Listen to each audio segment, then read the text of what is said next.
అందరికీ డౌట్, ముఖ్యంగా యువతకి. ఎందుకంటే ఆయన యువత చాలా ఫాలో అవుతుంది అని వాళ్ళకు బాధ. మా అన్న ఇలాంటి అనుకని నేను 10 సంవత్సరాలు రాత్రనక పగలనక కొన్ని వేల కిలోమీటర్లు ప్రయాణం చేశాము. ముగ్గురం ఒకే కారులో వెళ్ళే వాళ్ళం, రోడ్డు మీద పడుకునే వాళ్ళం కొన్నిసార్లు. ఏ రోజు కూడా మేము ఆ వ్యక్తిని ఆ విధంగా చూడలేదు. ఆ 10 గంటల సీసీటీవీ ఫుటేజ్ మా వాడు కాదు. ఏ విధంగా చెప్తున్నా అంటే, ఒకవేళ ల్యాబొరేటరీ నుంచి ప్రవీణే అని చెప్పినా కానీ మేము నమ్మము.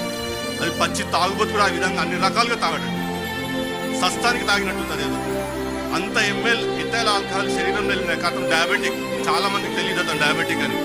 మనిషి బతకడు అంత తాగుతాయి. అన్ని గంటల ప్రయాణం కూడా చేయలేదు. కాబట్టి కృపతో ఇచ్చిన చోటు కల్లా ప్రతి గ్రామానికి వెళ్ళేవాడు. 2027 వరకు కూడా అతను క్యాలెండర్ ఫ్రీగా లేదు. ఎవరిని కూడా ఆ విధంగా చూడలేదు. ఆ విధంగా తాగేవాడైతే ప్రతిరోజు తాగాల, లేదా వారానికి 2-3 సార్లు తాగాల. ఆ వ్యక్తి కాదు అతను. నేను ఎక్కడ దెబ్బతినంటే బెనర్తో అన్న మావాడికి వచ్చిన బాధ ఏంటన్నా, రోడ్డు మీద కూర్చున్నాడు, ఆ విధంగా కూర్చున్నాడు, మావాడైనా కనుక్కో అన్నా అని అడిగా.